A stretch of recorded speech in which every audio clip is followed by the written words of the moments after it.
ಎಲ್ಲರಿಗೂ ಗೊತ್ತಿರುವಂತೆ ಕಳೆದ ಅಶ್ರಫ್ ವಯನಾಡು ಕೊಲೆ ನಡೆಯಿತು. ಅದರ ಹಿಂದೆ ಅದಕ್ಕಿಂತ 2 ದಿನಗಳ ಮುಂಚೆ 1 ವಾರಗಳ ನಡುವಲ್ಲಿ ಪ್ರಭಾಕರ್ ಭಟ್, ಅದೇ ರೀತಿ ನರಸಿಂಹ ಮಾಣಿ, ಅದೇ ರೀತಿ ಚಕ್ರವರ್ತಿ ಸೂಲಿಬೇಲೆ ಅವರ ಪ್ರಚೋದನೆಯಿಂದ ಒಂದು ಕೊಲೆ, ಸುಮಾರು 35 ಮಂದಿ ಸೇರಿಕೊಂಡು ಅಶ್ರಫ್ನ ಕೊಲೆ ನಡೆಯುತ್ತದೆ. ಆ ಸಂದರ್ಭದಲ್ಲಿ ಮುಸಲ್ಮಾನರು ಬಂದ್ಗೆ ಕರೆಗೊಳ್ಳಲಿಲ್ಲ, ಇಲ್ಲಿ ಯಾವುದೇ ಒಂದು ದಾಳಿಗಳನ್ನು ನಡೆಸಲಿಲ್ಲ, ಪ್ರತಿರೋಧ ಅಂತೇಳಿ ಬರಲಿಲ್ಲ. ಆ ನಂತರ ಇಲ್ಲಿ ಒಂದು ಗ್ಯಾಂಗ್ ವಾರ್ನ ವಿಚಾರದಲ್ಲಿ ಕೀರ್ತಿ ಮತ್ತು ಫಾಜಿಲ್ ಕೊಲೆಯ ಆರೋಪಿ ರೌಡಿ ಶೀಟರ್ ಆದಂತಹ ಸುಹಾಸ್ ಶೆಟ್ಟಿಗೆ ಕೊಲೆ ಆಗ್ತದೆ. ಆ ಕೊಲೆಯ ನಂತರ ಇಲ್ಲಿ ಸಂಘ ಪರಿವಾರ, BJP ಎಲ್ಲರೂ ಸೇರಿಕೊಂಡು ಇಲ್ಲಿ ಶರಣ್ ಪಂಪೆಲ್ ಬಂದ್ಗೆ ಕರೆ ಕೊಟ್ಟ ನಂತರ ಸುಮಾರು 8 ಕಡೆಗಳಲ್ಲಿ ಸ್ಟ್ಯಾಬಿಂಗ್ ನಡೆಯುತ್ತದೆ, ದಾಳಿಗಳು ನಡೆಯುತ್ತದೆ. ಆ ನಂತರ ಅದರ ಮುಂದುವರಿದ ಭಾಗವಾಗಿ ನಿರಂತರವಾಗಿ BJPಯ MLAಗಳು ಅಥವಾ ಸಂಘ ಪರಿವಾರದ ನಾಯಕರುಗಳು, ಶ್ರೀಕಾಂತ್ ಶೆಟ್ಟಿ ಅಂತವರು, ಮೆಂಡನ್ ಅಂತವರು ಇಲ್ಲಿ ಪ್ರಚೋದನೆಗೆ ಕರೆ ನೀಡ್ತಾರೆ. ಭರತ್ ಕುಂಡೇಲ್ ಅಂತವರು ನಾವು ಪ್ರತೀಕಾರ ಮಾಡಿಯೇ ಮಾಡ್ತೇವೆ, ನಾವು ನೀವು ನಿರ್ಧರಿಸಿದ ರೀತಿಯಲ್ಲಿ, ನೀವು ನಿರ್ಧರಿಸಿದ ಸಮಯದಲ್ಲಿ ನಾವು ಪ್ರತೀಕಾರ ಮಾಡ್ತೇವೆ ಅಂತೇಳಿ ಓಪನ್ ಆಗಿ ಅನುಮತಿ ಇಲ್ಲದಂತಹ ಬಜಿಪೆ ಚಲೋವನ್ನು ನಡೆಸಿ ಅಲ್ಲಿ ಕರೆಯನ್ನು ನೀಡ್ತಾರೆ. ಆ ನಂತರ ಇಲ್ಲಿ ಹಲವು ಕಡೆಗಳಲ್ಲಿ ಹಲವು ಸಂದರ್ಭಗಳಲ್ಲಿ ವಿವಿಧ ರೀತಿಯಲ್ಲಿ ದಾಳಿಗೆ ನಡೆಸುವಂಥ ಪ್ರಕ್ರಿಯೆಗಳು ನಡೆದಿದೆ. ನಾವೇ ಇಲ್ಲಿ ಹೋಗಿ ಪೊಲೀಸ್ ಇಲಾಖೆಗೆ IG ಅವರೊಂದಿಗೂ ಕೂಡ ನಾವು ಮುಕ್ತವಾಗಿ ಹೇಳಿದ್ದೇವೆ, ಈ ರೀತಿ ನಡೆಯುತ್ತಾ ಇದೆ, ಇಂತಹ ಜನಗಳು ಇಂತಹ ರೀತಿಯಲ್ಲಿ ಬಂದು ದಾಳಿ ನಡೆಸುವಂತಹ ಹುನ್ನಾರವನ್ನು ನಡೆಸ್ತಾ ಇದ್ದಾರೆ, ಪ್ರಚೋದನೆ ನಡೆಸ್ತಾ ಇದ್ದಾರೆ ಅಂತೇಳಿ. ಆದರೂ ಕೂಡ ಎಲ್ಲಿಯೂ ಕೂಡ ಇವರನ್ನು ಬಂಧಿಸುವಂತಹದ್ದು, ಈ ಪ್ರಚೋದನೆ ಮಾಡಿದವರನ್ನು ಬಂಧಿಸುವಂತಹದ್ದು, ಚಲೋ ನಡೆಸಿದವರ ಮೇಲೆ ಕಾನೂನು ಕ್ರಮವನ್ನು ಕೈಗೊಂಡು ಬಂಧಿಸುವಂತಹದ್ದು ಯಾವುದೇ ಒಂದು ಪ್ರಕ್ರಿಯೆಗಳಿಗೆ ಪೊಲೀಸ್ ಇಲಾಖೆ ಆಗಲಿ ಸರ್ಕಾರವಾಗಲಿ ಕೈ ಹಾಕೋದಿಲ್ಲ. ಪರಮೇಶ್ವರ್ ಬಂದರು, ಇಲ್ಲಿಯ ಉಸ್ತುವಾರಿಗಳು ಬಂದರು, ಆ ನಂತರ ಇಲ್ಲಿ ಸ್ವಲ್ಪ ಸ್ಟ್ರಾಂಗ್ ಆಗಿ ಕಾನೂನಿನ ನಿಯಂತ್ರಣ ಆಗ್ಬೋದು ಇಲ್ಲಿ ಅಂತ ನಾವು ನೋಡಿಕೊಂಡ್ವಿ. ಆದರೂ ಕೂಡ ಇಲ್ಲಿ ಪ್ರಚೋದನಕಾರಿ ಭಾಷಣ ಮಾಡಿದವರನ್ನ ಬಂಧಿಸುವಂತ ಗೋಜಿಗೆನೆ ಇಲ್ಲಿ ಸರ್ಕಾರ ಹೋಗುವುದಿಲ್ಲ.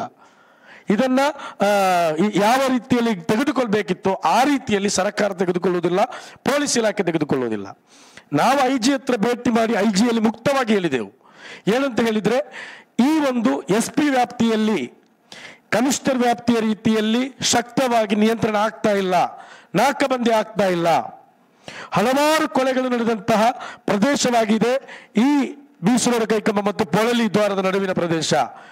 ಇಲ್ಲಿ ಇದು ವಿಚಾರವಾಗಿ ಪ್ರತ್ಯೇಕವಾಗಿ ನೋಡ್ಕೊಳ್ಬೇಕು. ಯಾವುದೇ ನಾಕಬಂದಿಯನ್ನು ಹಾಕುವುದಿಲ್ಲ. ಎಲ್ಲಿಯವರೆಗೆ ಅಂತ ಹೇಳಿದ್ರೆ ಈ ಕೊಲೆ ನಡೆದಂತಹ ಸಂದರ್ಭದಲ್ಲಿ, ರಹೀಮನ ಕೊಲೆ ನಡೆದಂತಹ ಸಂದರ್ಭದಲ್ಲಿ ನಾನು ಮೈಸೂರಿನಿಂದ ಪ್ರಯಾಣ ಬೆಳೆಸ್ತಾ ಇದ್ದೇನೆ ಮಂಗಳೂರಿಗೆ. ಒಂದೇ ಒಂದು ಕಡೆಗಳಲ್ಲಿ ಪೊಲೀಸ್ ಗಾಡಿಯನ್ನು ಚೆಕ್ ಮಾಡಲಿಲ್ಲ, ವಾಹನಗಳನ್ನು ನಿಲ್ಲಿಸಲಿಲ್ಲ, ನಾಕಬಂದಿ ಮಾಡಲಿಲ್ಲ ಆ ದಿನವೂ ಕೂಡ. ಅಂದ್ರೆ ಇಲ್ಲಿ ಏನ್ ನಡೆಸ್ತಾ ಇದೆ, ಇಲ್ಲಿ ಇದೇ ರೀತಿ ಇರಬೇಕು.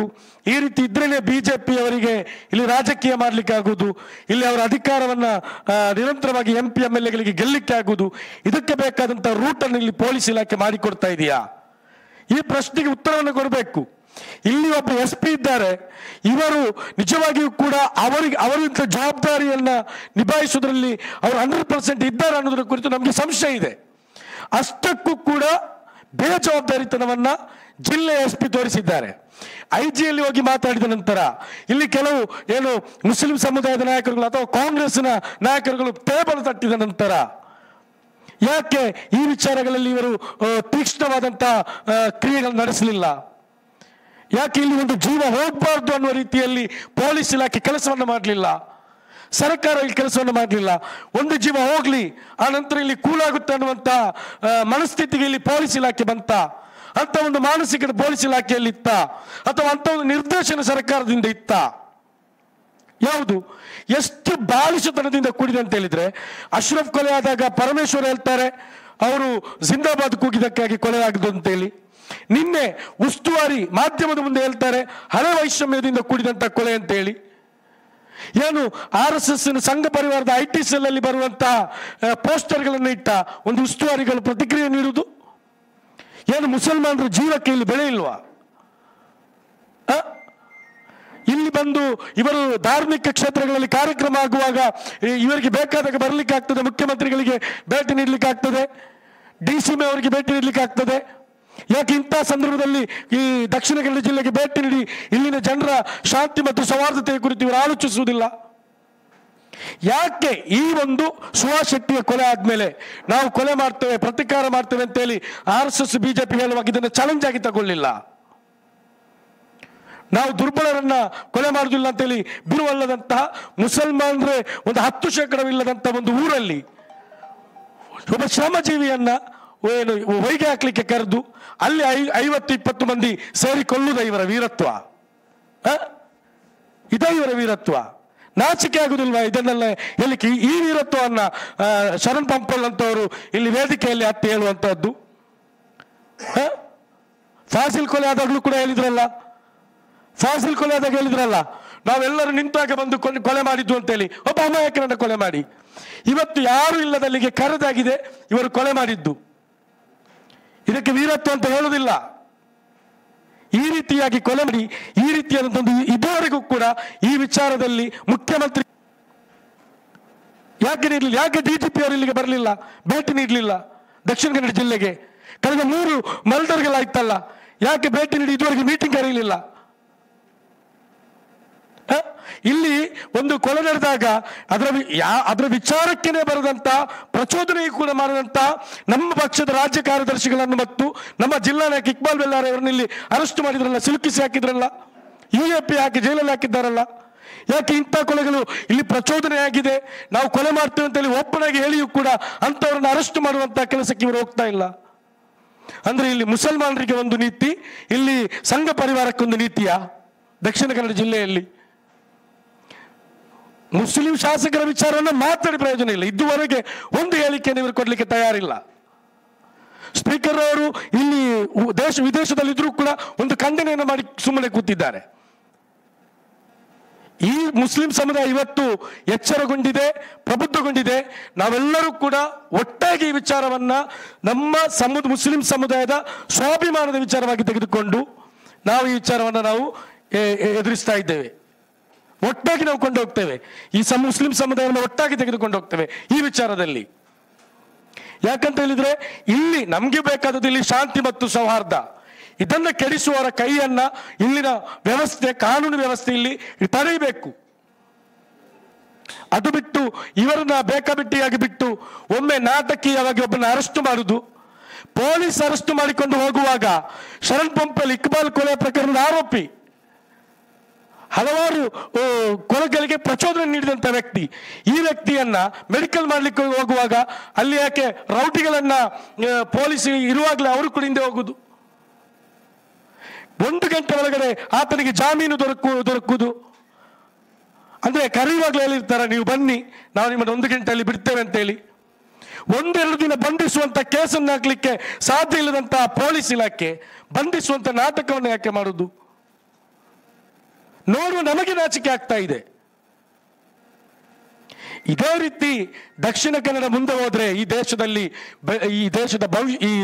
ಈ ಜಿಲ್ಲೆಯ ಭವಿಷ್ಯ ಹಾಳಾಗುತ್ತೆ. ಇಲ್ಲಿ ಶಾಂತಿ ಬಯಸುವಂತಹ ಪ್ರಜ್ಞಾವಂತ ನಾಗರಿಕರಿದ್ದಾರೆ.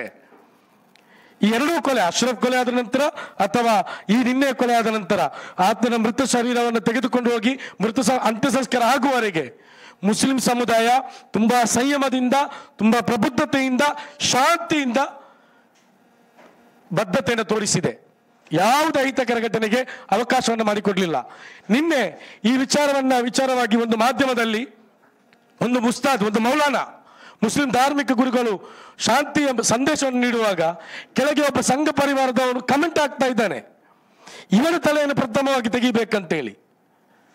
ಸುಹಾಸ್ ಶೆಟ್ಟಿಯ ಕೊಲೆಯಾದ ನಂತರ ಹಲವು ಕಡೆಗಳಲ್ಲಿ ಇದು ಈ ರೀತಿಯಾಗಿ ಮುಸ್ಲಿಂ ನಾಯಕರಿಗೆ ಬೆದರಿಕೆ ಹಾಕುವುದೆಲ್ಲ ನಡೆದಿದೆ. ಆದರೂ ಕೂಡ ಎಚ್ಚೆತ್ತುಕೊಳ್ಳಿಲ್ಲ. ಅಂದರೆ ನಾವು ಮುಕ್ತವಾಗಿ ಹೇಳುವಂಥದ್ದು, ಈ ಕೊಲೆಯನ್ನ ಸಂಘ ಪರಿವಾರ ಮತ್ತು ಬಿಜೆಪಿ ನಡೆಸಿದ್ದರೆ ಇದರ ಹೊಣೆಯನ್ನ ರಾಜ್ಯ ಸರ್ಕಾರ ಮತ್ತು ಪೊಲೀಸ್ ಇಲಾಖೆಯ ವೈಫಲ್ಯವೇದಕ್ಕೆ ಕಾರಣ. ಹಾಗಾಗಿ ಇವರೇ ಈ ಹೊಣೆಯನ್ನ ಹೊತ್ತುಕೊಳ್ಬೇಕು. ಮಾತ್ರವಲ್ಲ, ಕೂಡಲೇ ಈ ಕೊಲೆ ಮಾಡಿದಂತಹ ಕುಟುಂಬಕ್ಕೆ ಏನಿದೆ ಆ ಕುಟುಂಬದೊಂದಿಗೆ ಸರ್ಕಾರ ನಿಲ್ಬೇಕಾಗಿದೆ.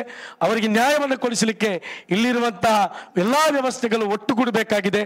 ಅವರ ಕುಟುಂಬಕ್ಕೆ ಕೂಡಲೇ ಈ ಕೊಲೆಯಾದಂತಹ ರಹೀಮ್ನ ಕುಟುಂಬಕ್ಕೆ ಸರ್ಕಾರ ಪರಿಹಾರವನ್ನು 50 ಲಕ್ಷ ಪರಿಹಾರವನ್ನು ಘೋಷಣೆ ಮಾಡಬೇಕು. ಅದೇ ರೀತಿಯಲ್ಲಿ ಯಾರು ಅಲ್ಲಗೊಳಗಾಗಿ ಕಲೆಂದರ್ ಅನ್ನುವಂಥ ಯುವಕ, ಈಗಲೂ ಆತನೊಂದಿಗಿದ್ದಂಥ ಯುವಕ ಈಗಲೂ ಕೂಡ ಆಸ್ಪತ್ರೆಯಲ್ಲಿ ಚಿಕಿತ್ಸೆಯಲ್ಲಿದ್ದಾನೆ. ಆತನ ಚಿಕಿತ್ಸೆ ಎಲ್ಲ ವೆಚ್ಚವನ್ನು ಸರ್ಕಾರ ಭರಿಸಬೇಕು. ಅದೇ ರೀತಿಯಲ್ಲಿ ಆತನಿಗೆ ದುಡಿಯಲಿಕ್ಕೆ ಇದು ಬರುವ ತನಕ ಆತನ ಎಲ್ಲ ವೆಚ್ಚವನ್ನು ಸರ್ಕಾರ ನೋಡಬೇಕು. ಅದೇ ರೀತಿಯಲ್ಲಿ 10 ಲಕ್ಷ ಪರಿಹಾರವನ್ನ ಕೂಡಲೇ ಆತನ ಕುಟುಂಬಕ್ಕೆ ಸರ್ಕಾರ ಹ್ಯಾಂಡ್ ಓವರ್ ಮಾಡಬೇಕು. ಇದನ್ನಾಗಿದೆ ನಾವಿಲ್ಲಿ ಕೇಳುವಂತಹದ್ದು. ಅದೇ ರೀತಿಯಲ್ಲಿ ರಾಜ್ಯ ಸರ್ಕಾರ ದಕ್ಷಿಣ ಕನ್ನಡ ಜಿಲ್ಲೆಯ ಶಾಂತಿ ಮತ್ತು ಸೌಹಾರ್ದಕ್ಕಾಗಿ ಹೊಸ ಒಂದು ಯೋಜನೆಯನ್ನ ರೂಪಿಸಿ ಕೂಡಲೇ ಇಲ್ಲಿನ ಜನತೆಗೆ ಸರ್ಕಾರದೊಂದಿಗೆ ವಿಶ್ವಾಸ ಭರಿಸುವಂತ ಕೆಲಸವನ್ನ ಮಾಡಬೇಕಂತೇಳಿ ನಾನು ಹೇಳಲಿಕ್ಕೆ ಇಷ್ಟಪಡ್ತಾ ಇದ್ದೇನೆ.